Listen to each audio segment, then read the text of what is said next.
नमस्कार साथियों, गौरव ज्ञान धारा में आप सभी का स्वागत है।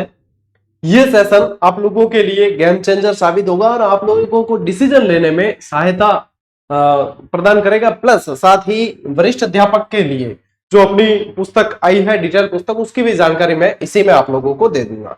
सबसे पहली चीज कि इसके ऊपर थंबनेल जो लिखा अपन ने कि वरिष्ठ अध्यापक गेम चेंजर, सिर्फ इतना लगा है कि गेम चेंजर साबित होगा ये मूव, ये क्यों लिखा है इसको समझना है। देखो, अभी विद्यार्थियों के सामने जैसे दीपावली का त्योहार गया, अब विद्यार्थी वापस अपने अपने लक्ष्य को तलाश रहे हैं, फिर से तलाश रहे हैं। क्यों? क्योंकि उसके पीछे कई सारी चीजें हैं, जैसे कि ग्रेड 3 में अध्यक्ष आलोक राज जी द्वारा जो है, कर्मचारी चयन बोर्ड के अध्यक्ष द्वारा ये कहना कि पद अभी जो है अभी नहीं आएंगे, यही पद रहने हैं। हालांकि इस पे एक सेपरेट वीडियो में शाम को आप लोगों को लाइव देने वाला हूं, तो उसमें इस पे डिटेल चर्चा करेंगे। लेकिन विद्यार्थी कहीं ना कहीं इससे भ्रमित होते हैं और उन्हें अपने लक्ष्य को चुनने के लिए फिर से जद्दोजहद करनी पड़ती है। तो ये आज का सेशन है ना, ये आप लोगों के लिए बहुत हेल्पफुल रहने वाला है। गेम चेंजर क्यों साबित होगा, वरिष्ठ अध्यापक के लिए स्पेशल मैं ये क्यों शब्द यूज कर रहा हूं, इसको समझते हैं। देखिए, सबसे पहली चीज अपन ध्यान में रखें कि यदि अपन बात करें कि ग्रेड 3 एग्जाम, एक तो कौन सा आने वाला है आपके, एक आने वाला है ग्रेड 3 एग्जाम। इसकी एग्जाम डेट क्या है आपके, 17 जनवरी है। ठीक है, 17 जनवरी से जो भी डिसाइडेड है वो है। फिर आप लोगों के सामने शिक्षक भर्ती के अंदर ही देखें तो ग्रेड 2 एग्जाम है, जिसमें आप यहाँ पे देखेंगे सीनियर टीचर ग्रेड 2 एग्जाम कब है, 12 जुलाई।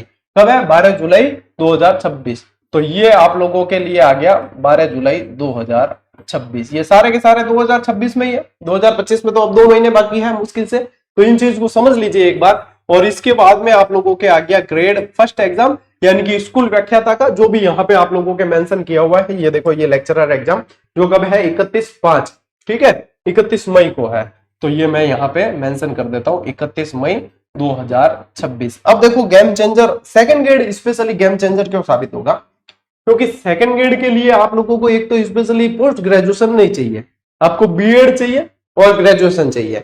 जो अपने ग्रेड 3 L2 की तैयारी करेंगे तो विद्यार्थी, उनके लिए भी क्राइटेरिया यही है, उनको भी यही चीजें चाहिए, है ना।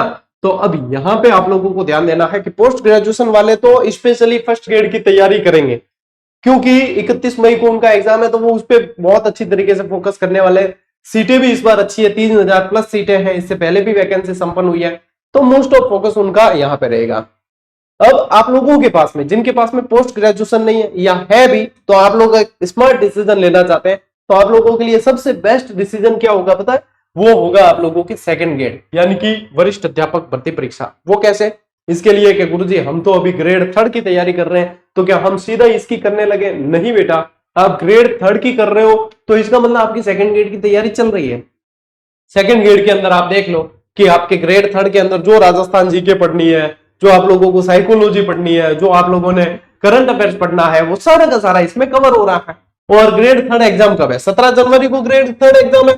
और इसके बाद में आप लोगों के पास में कितने मंथ बच जाएंगे? इसके बाद में आप लोगों के पास में 6 महीने का समय है। यदि कोई विद्यार्थी जीरो से तैयारी शुरू कर रहा है और वो जीरो से शुरू कर रहा है, डिटेल पढ़ना चाहता है एकदम, फिर भी उसके लिए 6 महीने पर्याप्त समय, लेकिन उसे नियमित पढ़ना पड़ेगा और डेली टारगेट लेकर पढ़ना पड़ेगा। यानी कि फिर उसमें वो इधर उधर डिस्ट्रैक्ट नहीं हो सकता, उसको बिल्कुल पूरी शिद्दत से पढ़ना है। यदि 6 महीने तक आप लोगों ने बहुत तबीयत से अच्छी तरीके से स्टडी कर ली, अपने आप को 6 महीने के लिए भट्टी में झोंक दिया, समझ लीजिए कि सफलता आपकी है। होता यही है, 90% विद्यार्थी ये नहीं कर पाते हैं, वो डिस्ट्रैक्ट होते हैं, कभी इस व्यक्ति की तरफ भागेंगे, कभी उसकी तरफ भागेंगे, एक लक्ष्य लेकर तो चलते ही नहीं है। और एक लक्ष्य लेकर चलते हैं तो फिर बहुत सारी चीजें उनको भटका देती है, बीच में तैयारी छोड़ देते हैं, गैप आ जाता है, तो वो सारे धीरे धीरे बाहर होने लगते हैं। लेकिन चाहे परिस्थितियां कैसी भी हो, अपनी तैयारी में गैप हम नहीं आने देते और हम निरंतर उसके प्रति लगे रहते हैं, तो निश्चित रूप से 6 महीने का समय खूब है। यदि अभी से कोई सेकंड ग्रेड की तैयारी कर रहा है तो उसके पास में तकरीबन 8 महीने का समय है। 2 महीने तो अपने 2025 में बच गए और उसके बाद में आ जाएगा 2026। उसके 6 महीने हैं, मैं जुलाई वाला काउंट भी नहीं कर रहा। यदि पूरा काउंट करें तो आप लोगों के पास में लगभग 9 महीने हैं। ठीक है, तो ये बहुत अच्छा एक मौका है, इसलिए ये गेम चेंजर मूव साबित होगा कि आप ग्रेड 3 की तैयारी करें, शिद्दत से करें, पूरी तल्लीनता से करें। ठीक है, सीटें मैटर्स अभी जो है शाम के वीडियो में अपन उस पर सीटों पे बात करेंगे। सीटें मैटर नहीं भी करें, क्या आप ये समझ के चले कि आप तो सेकंड ग्रेड की तैयारी कर रहे हैं, ग्रेड 3 के सिलेबस के अनुसार पढ़ना है, वही चीज आप लोगों के विषय वाला सेकंड ग्रेड में काम आ जाएगा, सारी चीजें काम आनी है। लेकिन यूं है कि ज्ञान की भी अति बहुत ज्यादा है, कई तरह के मार्गदर्शक है, तो ये कहता है कि सीधी क्या भाई थर्ड ग्रेड में कोई मतलब नहीं है, सेकंड ग्रेड की करो सीधी। अरे भैया तैयारी तो वो की वो है ना, सिलेबस में कंपैरिजन तो करके देखिए आप। क्या आप मान लीजिए 2 महीने वो कॉमन सिलेबस पढ़ लेंगे, जो ग्रेड थर्ड का आप लोगों को स्पेशली पढ़ना है, वो यूं का यूं आप लोगों के वरिष्ठ अध्यापक में काम आना है। तो इसे बोलते हैं स्मार्ट थिंकिंग, और इस तरीके से काम करना है आप लोगों को तो सफलता पक्की मिलेगी। ठीक है, तो आप लोग ये मान के चले कि हम कर रहे सेकंड ग्रेड की है, लेकिन पहला पड़ाव हमारा जो है, पहला स्टेशन जो है, पहला स्टॉप जो है, वो हमारा ग्रेड थर्ड एग्जाम है। तो उसके अंदर हमें झंडे गाड़ लेने, उसमें पूरी कोशिश करनी है हमें, उसकी कोशिश ही हमारे आगे भी काम आएगी, यानी कि पड़ा हुआ व्यर्थ जाने वाला नहीं है। तो बार बार ये चीजें नहीं समझाऊंगा, मार्गदर्शन के वीडियो बार बार नहीं आते हैं, तो इसे ध्यान देना।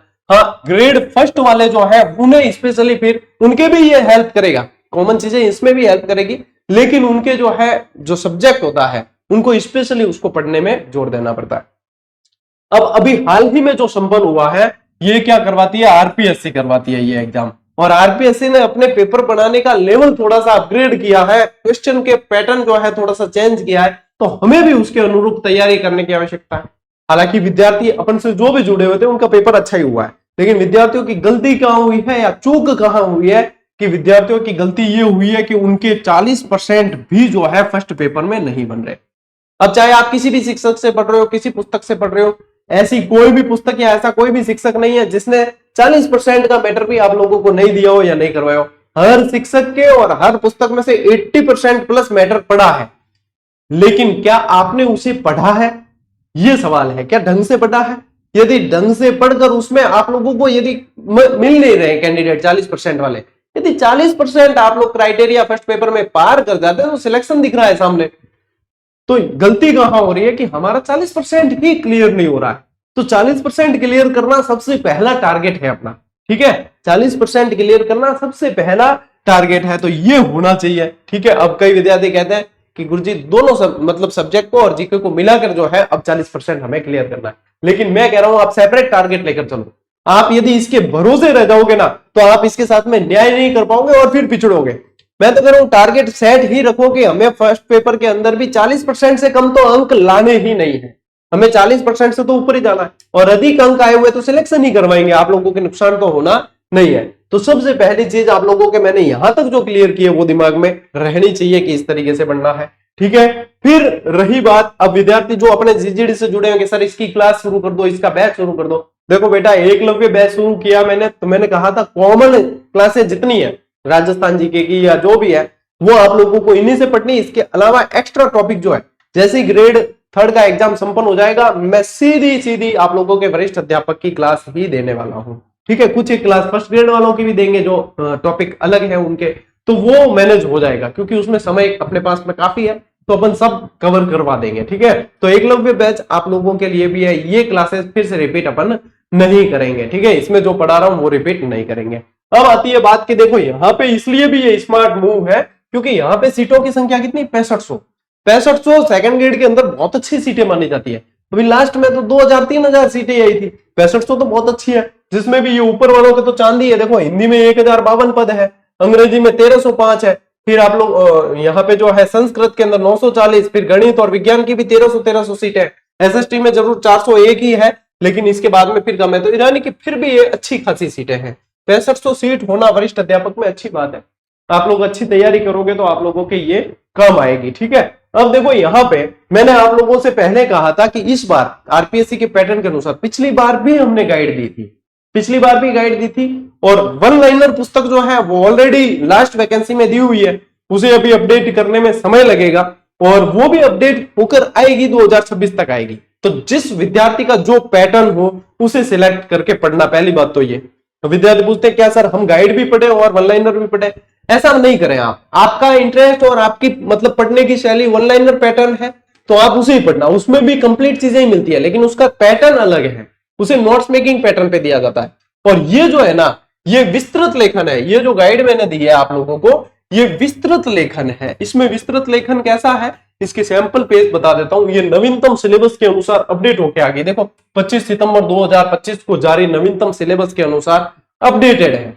मैं आप लोगों को इस चीज की गारंटी दे सकता हूं कि आपको इसके अलावा और कुछ पढ़ने की आवश्यकता तक नहीं पड़ेगी।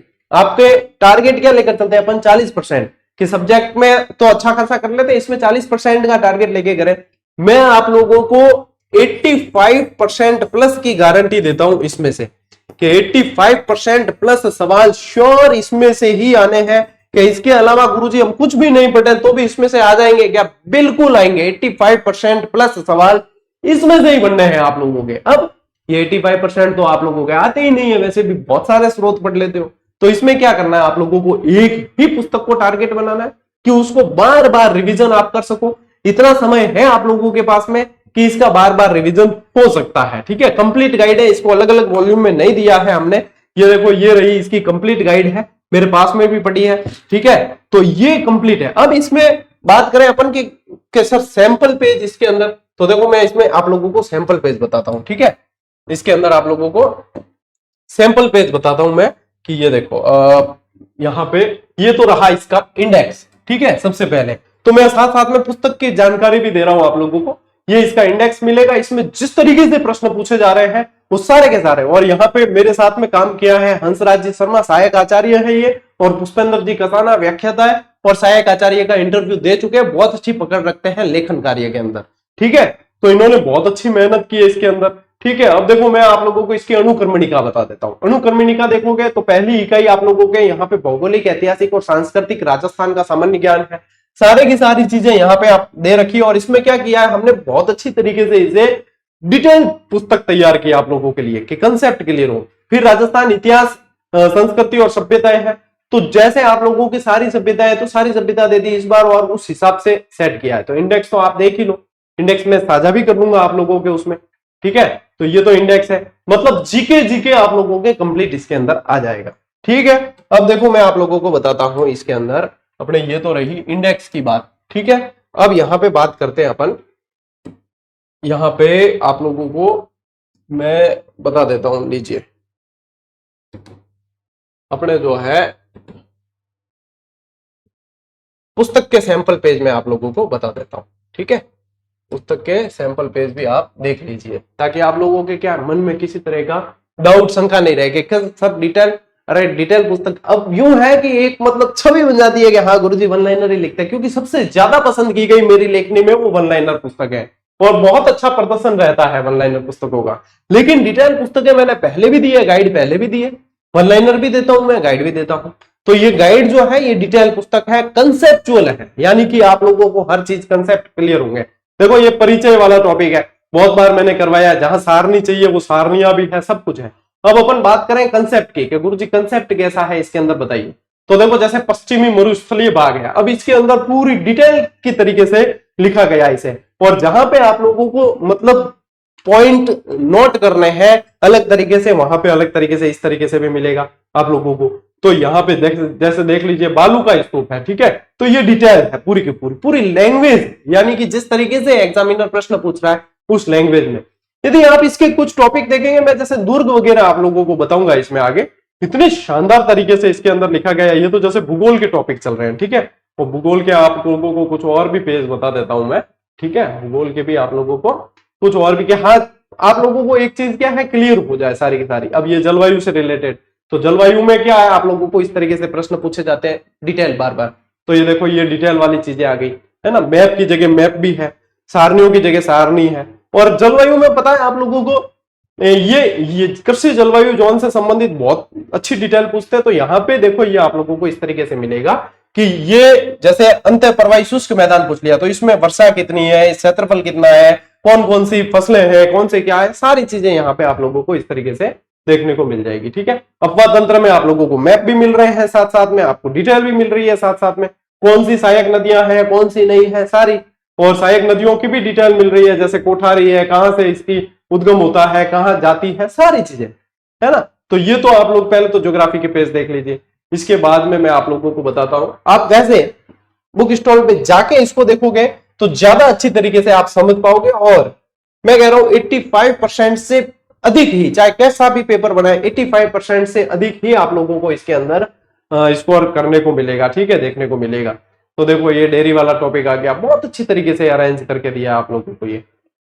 और देखो अपनी मेरी पुस्तक है तो मैं तो तारीफ करना ही हूं, लेकिन मैं इसीलिए कह रहा हूं कि आप खुद बाजार में जाकर देखें, तब आप लोगों को पता चलेगा कि हाँ सर ने कहा है कि डिटेल पुस्तक लिखी है मैंने इस बार और डिटेल दे रहा हूं, तो डिटेल कैसी है तो आप खुद देखें।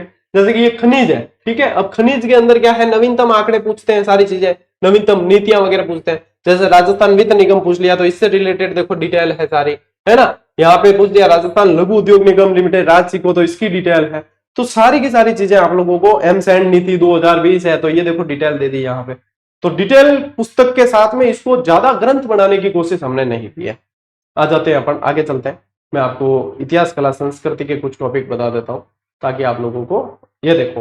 अब आगे ये अपने सभ्यताएं, ठीक है, तो सभ्यताओं में भी आप देखोगे तो इसके अंदर भी देख लीजिए आप, डिटेल पुस्तक दी गई है ना।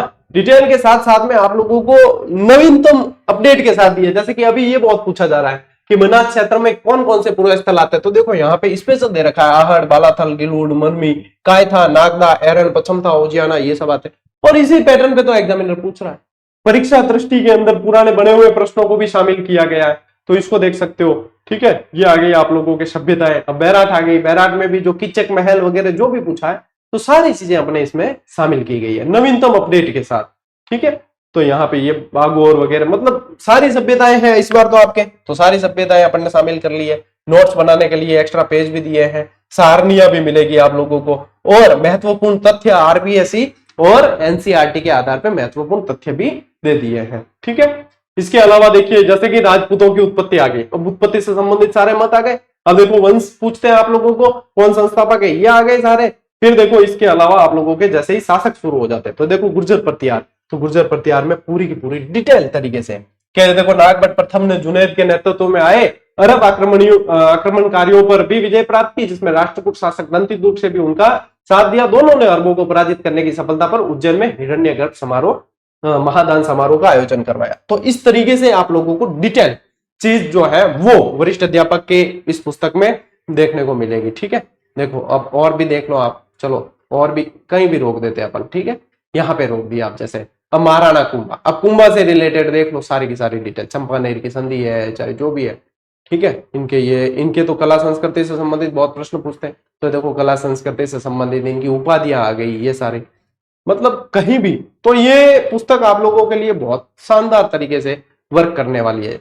जितना इस पे समय लिया है और जितनी इसमें मेहनत की है तो उसके अनुसार बेस्ट साबित होगी ये, इतना मेरा विश्वास है, ठीक है। ये इतिहास में आप लोगों के पूरी डिटेल, जैसे कि है तुंगा का युद्ध, पाटन का युद्ध, मालपुरा का युद्ध, जहां से भी एग्जामिनर पूछे तो पूरी कोशिश की है कि आप लोग जो है पिछड़ेंगे नहीं। चलिए कुछ कला संस्कृति के भी टॉपिक आप लोगों को बता देता हूं। देखो ताराचंद वगैरह ये कौन है पता है, 1857 की क्रांति के अंदर जो है और बहुत सारे क्रांतिकारी पूछे जाते हैं तो उससे संबंधित है। नासिर मोहम्मद है, रोशन बेग है, इनकी डिटेल पूछी जा सकती है, तो ये पहले से हमने शामिल कर दिए हैं, ठीक है। चलिए देखो टावर और बता दूं था, मतलब एक बार एक ही वीडियो के अंदर आप सब देख लो, राजनीतिक जन जागरूकता है, तो राजनीतिक जन जागरूकता में ऐसी ही चीज, ऐसी ही मेहनत फर्स्ट ग्रेड के अलग अलग वॉल्यूम में की गई है। उसकी भी जानकारी दी थी, हिस्ट्री वाला वॉल्यूम आ गया, उसकी भी जानकारी मैं दे दूंगा। तो ये देख लीजिए, ये आप लोगों के सारे ये पूछते हैं आप लोगों को, है ना, अखबार वगैरह सब कौन सी किसने संस्थाएं वगैरह पूछते हैं, तो सारी आ गई है। चलो आगे बढ़ते हैं, किसान आंदोलन के कुछ पेज बता देता हूँ तो आपको थोड़ी सी क्या है चीजें पता चल जाएगी। देखो टापरो ये व्यक्तित्व है, ठीक है, व्यक्तित्व टॉपिक है, ये व्यक्तित्व का टॉपिक आ गया। अब आ गए आपके प्रजामंडल और जनजाति किसान आंदोलन, और ये ठीक है प्रजामंडल में देख लो पूरी पूरी डिटेल जहां से पूछे हैं। ये चीज पूछी थी आपको, चिरंजी लाल मिश्र से प्रजामंडल कारीगरी मतभेद होने के कारण प्रजामंडल प्रगतिशील दल का गठन किया, ये चीजें पूछी जा रही है और इसी तरीके से दी है इसके अंदर, ठीक है। तो ये डिटेल इसमें से पूछी जाती है। ऋषिदत्त मेहता का के बारे में प्रश्न पूछा था। 1945 में लोक परिषद के जुलूस पर पुलिस द्वारा गोली चलाने से वकील राम कल्याण शर्मा की मृत्यु हो गई। पूछ सकते हैं चीजें डिटेल में, तो डिटेल में ही इस बार दी गई है, ठीक है। चंडावल घटनाक्रम वगैरह ये देख लो, ये है आप लोगों के प्रजामंडल से रिलेटेड टॉपिक, जहां पे आप लोगों को आनंद आने वाला है इस बार पढ़ने में, बहुत शानदार, ठीक है। करौली प्रजामंडल आ गया, ठीक है, तो करौली प्रजामंडल से भी रिलेटेड बहुत सारे सवाल आप लोगों के बन चुके हैं। चलिए कुछ किसान आंदोलन के भी आप लोगों को पेज में बता देता हूं, सारनियां भी दी है साथ साथ में, ठीक है। ये रहे किसान आंदोलन, जैसे बिजुलिया किसान आंदोलन शुरू हो रहा है, ठीक है, आप पॉज कर करके बाद में देख सकते हो आराम से, और मार्केट में जाके देखना तो ज्यादा अच्छा। जैसे प्रथम चरण, द्वितीय चरण, तृतीय चरण अलग अलग सेट करके दिए, देख लो प्रथम चरण में कौन कौन सी घटनाएं हुई, हो सकता है आप पूछ सकते हैं, तो सारी की सारी और अपडेटेड है कि नए जो पूछे गए हैं उन्हें भी अपडेट करके ही चीज दी गई है, ठीक है। ये देख लो, ये तीसरा चरण आ गया है ना, तो यहाँ पे ये देख लीजिए चीजें, ये किसान आंदोलन से रिलेटेड है, और कुछ पेज बता देते हैं आप लोगों को, सारनियां भी बहुत अच्छी तरीके से मैनेज करके दी है ना। ये एकीकरण से रिलेटेड, अब एकीकरण में भी देखो डिटेल पूरी पूरी दी है, ये देखो एकीकरण है, तो एकीकरण में मैप आ गया और साथ में इनकी डिटेल आ गई, यहाँ पे साथ में इनकी ये डिटेल आ गई, ठीक है। अब एकीकरण में क्या है कि प्रारंभिक चीजें ज्यादा पूछी जा रही है, तो प्रारंभिक चीजों में देखो यहाँ पे ये सारी चीजें कि किस किस तरीके से घटनाक्रम आगे चला है, वो सारी चीजें यहाँ पे शामिल करके दी गई है, ठीक है ना। देखो हाड़ौती संघ कब बना है, कैसे बना है ये, और इसके अलावा यहाँ पे एकीकरण के देखो अंतिम पेज पे आप देखोगे तो आप लोगों को आए हुए प्रश्नों को भी शामिल करके दिया गया है, ठीक है। ये तो आगे आपके चरण सारे और महत्वपूर्ण तथ्य, ये रहे महत्वपूर्ण तथ्य, जिसमें ये वाला पूछा था ना, पालनपुर, ईडर, दाता, विजयनगर, ये 1948 में जो है गुजरात एजेंसी से हटाकर यहाँ रखा गया था इनमें, तो ये वाली ये चीजें भी आ गई है ना, तो सारी चीजें दी है। फिर बाद में देखो सारणी भी है पूरी, फिर ये लोक देवता, लोक देवियां विद डिटेल है सारी चीजें, ये लोक देवियां हैं, ठीक है। फिर आ गए आपके लोक संत आ गए, तो संतों के अंदर भी नो, ये वन लाइनर फॉर्मेट नहीं है, ये पूरी तरीके से डिटेल है। अब आप लोगों को क्या विस्तृत पढ़ना है, विद्यार्थियों की यही मतलब कमेंट आ रहे थे कि सर हमें विस्तृत आपकी पुस्तक पढ़नी है और विस्तृत लेखन पढ़ना है, तो ये विस्तृत लेखन आप लोगों के लिए तैयार है भाई। देखो और मंदिर वाला टॉपिक देख लो बेटा, यूं बढ़िया क्या पूछ सके, देखो मंदिर, राजस्थान के मंदिर, अब मौर्य काल से गुप्त काल के प्रारंभ तक, गुर्जर प्रतिहार काल के मंदिर और इनकी विशेषताएं, और इस तरीके से पूछा जाता है कि कौन से किस काल के अंदर आ रहे हैं, बताइए इसमें से इससे बढ़िया चीज और क्या हो सकती है। ये आ गई, ये आ गई, ये आ गई, ये देख लो, ठीक है। और क्या बताऊं आसान है, अब तो आप लोग वहां जाके देख लेना कि मार्केट में जाके थोड़ा सा एनालिसिस कर देना। तो काफी समय से ये वीडियो में बनाने वाला था, समय सेट नहीं हो रहा था, तो अब जो है बना दिया है, और ये मार्केट में पुस्तक उपलब्ध हो चुकी है, जीके सारा का सारा कवर। ये किले देख लो, किले देख लो, सारे के सारे किलों के अंदर भी सारी डिटेल है कि समुद्र तल से ऊंचाई कितनी है, कौन सा कैसे है, ठीक है, सारी की सारी डिटेल इसमें भी आप लोगों के दे रखी है, ठीक है। तो देख लो, ये इस लैंग्वेज से प्रश्न बना था कि इस किले में सबसे ऊंचे भाग का प्रयोग राजप्रसाद, सबसे नीचे भाग का जलाशय और समतल भाग को खेती के लिए सुरक्षित रखा गया, और इसमें प्रवेश के लिए एक ही मुख्य प्रवेश द्वार है, और द्वार तो है लेकिन मुख्य प्रवेश द्वार एक ही है। ये सारी की सारी लाइनें आप लोगों को इसके अंदर देखने को मिलेगी, ठीक है ब्रो। चलिए, तो ये तो आप लोगों ने सैंपल पेज देख लिए, अब इसको तो चाहे पूरी देखो तो क्या है, अपने देखते ही जाओ भली, ऐसे होता है, ठीक है ना। लेकिन मैं आप लोगों को फिर अपने उसी मतलब चीज पे लेके आता हूं जिसके लिए ये वीडियो अपन ने जहां से शुरू किया था, ठीक है। तो अपने मतलब आप लोगों को पुस्तक के बारे में मैंने जानकारी पूरी पूरी दे दी है, ठीक है ब्रो। अब देखो कट गया पर है,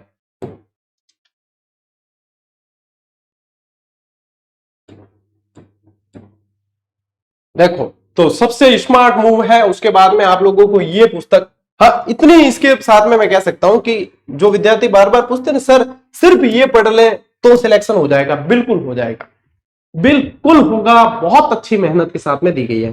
दूसरी चीज कि जिन विद्यार्थियों ने लास्ट अभी ही सेकंड ग्रेड का एग्जाम संपन्न हुआ है, तो उसमें उन्होंने क्या है ये टेस्ट सीरीज ज्वाइन कर रखी थी टॉपिक वाइज, तो अब इसमें क्या किया, अब देखो सिलेबस चेंज हुआ है, कई सारी चीजें बढ़ी है, लेकिन फर्स्ट ग्रेड वाली जो है नई आएगी टेस्ट सीरीज, लेकिन सेकंड ग्रेड वाली में नई नहीं आएगी जिसने ज्वाइन कर रखी है, तो इसी को अपडेट कर रहे हैं अपन। काफी सारी चीजें अपडेट कर दी है, कई सारे जैसे राजवंश वाले टॉपिक वगैरह जोड़ दिए हैं, ठीक है, और कई सारी चीजें अपडेट कर दी, कुछ एक जो है बाकी है जो आपके लगभग महीने भर में अपडेट हो जाएगी, लगभग महीने भर में अपडेट हो जाएगी। तो जिन्होंने इसको ज्वाइन नहीं किया, टॉपिक वाइज टेस्ट सीरीज है ये, जिन्होंने ज्वाइन नहीं किया, इसमें ये 15 मॉडल पेपर अब आप लोगों को ये नहीं मिलेंगे क्योंकि ये 15 मॉडल पेपर नए बनाने पड़ेंगे, ठीक है। तो जिसने टॉपिक वाइज अभी तक ज्वाइन नहीं किया है वो इसे ज्वाइन कर लेंगे। इसमें आप लोगों के कंप्लीट सिलेबस के कम से भी कम 7 से 8 हजार सवाल है, कितने 7 से 8 हजार सवाल है, प्लस इनकी व्याख्या भी है, और लास्ट जो एग्जाम हुआ है उसमें से इस टेस्ट सीरीज में से 70% प्लस सवाल बने हैं, सिर्फ टेस्ट सीरीज से बने हैं, है ना, टेस्ट सीरीज के सवाल, उनकी व्याख्या से। तो इससे बेटर ऑप्शन आप लोगों को प्रैक्टिस के लिए नहीं मिल सकता। इसमें मोस्ट ऑफ तो हमने अपडेट कर दिया, लेकिन जो है बाकी की चीजें भी अपडेट हो जाएगी। अब जैसे साइकोलॉजी है, साइकोलॉजी इसमें क्या है, कॉमन साइकोलॉजी इसके अंदर कॉम्बो के रूप में सेट करके दिया। वो कैसी है, कॉमन है कि आपके फर्स्ट ग्रेड में भी काम आएगी, आपके सेकंड ग्रेड में भी काम आएगी, ग्रेड थर्ड में भी आएगी। अब जैसे सेकंड ग्रेड में बाल विकास हटा दिया, तो आप इसमें बाल विकास के टॉपिक दिए हुए हैं उस पर प्रैक्टिस मत करना, लेकिन आप लोगों को टॉपिक मिलेंगे क्योंकि वो कॉमन है तीनों ग्रेड की वैकेंसी के लिए। लेकिन जो यहाँ पे जीके के जैसे टॉपिक है, ये स्पेशली सेकंड ग्रेड का, ये विश्व भारत सेकंड ग्रेड की है, राज्य व्यवस्था यही है, ठीक है। तो इस तरीके से दिया है।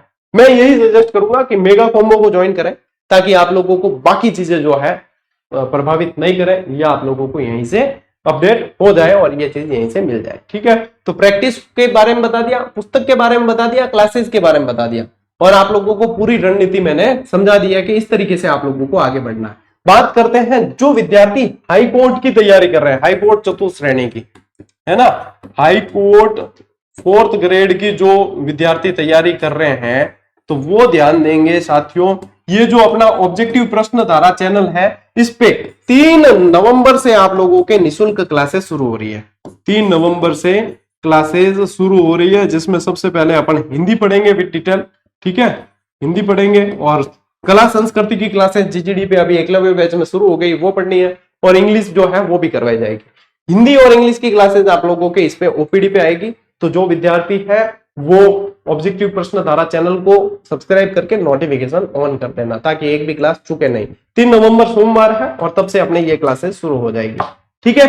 तो आज के इस वीडियो में मुख्य उद्देश्य इसका ये था कि आप लोगों को डिसीजन में हेल्प हो, आप लोगों को पता चले कि करना क्या है, ताकि आप लोग डिस्ट्रैक्ट नहीं हो, आप लोगों को पुस्तक की जानकारी मिल जाए और टेस्ट सीरीज की जानकारी मिल जाए, क्योंकि बार बार अलग अलग वीडियो नहीं बनाए जा सकते, तो इसलिए एक ही वीडियो में सारी जानकारी दे दी। अच्छा हाँ, इस पुस्तक की रेट तो पता ही नहीं। तो ये पुस्तक जो है, इसके अंदर आप लोगों को पेज मिलते हैं 736। इस बुक के अंदर पेज संख्या जो है वो है 736 पेज है, और इसकी प्राइस जो है वो है 450, ठीक है, 450 रुपए। लेकिन ये कंप्लीट मतलब आप लोगों के सिलेबस जीके का इसमें कवर हो जाता है। अब विद्यार्थी पूछते हैं सर पीटीआई के लिए भी ये काम की है क्या, तो देखो यहाँ पे एक लाइन लिखी हुई है, सामान्य शिक्षा, संस्कृत शिक्षा, विशेष शिक्षा, शारीरिक शिक्षा और पुस्तकालय अध्यक्ष भर्ती परीक्षा हेतु समान रूप से उपयोगी। इन सभी के अंदर ये पुस्तक आप लोगों के काम आनी है। आज से ही इसे पढ़ना शुरू करें, बहुत अच्छे से कंसेप्ट क्लियर होगा। जहां समझ नहीं आता है क्लासेस भी दे रखी है, वहां से समझे, और क्लासेस कंटिन्यू चल रही है एकलव्य बैच पे। तो मेरी शुभकामनाएं आप लोगों के साथ है, पढ़े अच्छी तरीके से, आगे बढ़े, अपने सपनों को साकार करें, और जीजीडी चैनल के साथ में जुड़े रहना, क्योंकि इसका सबसे पहला उद्देश्य है कि हर एक विद्यार्थी को आगे बढ़ाना है और पिछड़ने नहीं देना है, ठीक है। चलिए साथियों, मिलते हैं अगले वीडियो में, अगले सेशन में। तब तक के लिए राम राम, जय हिंद।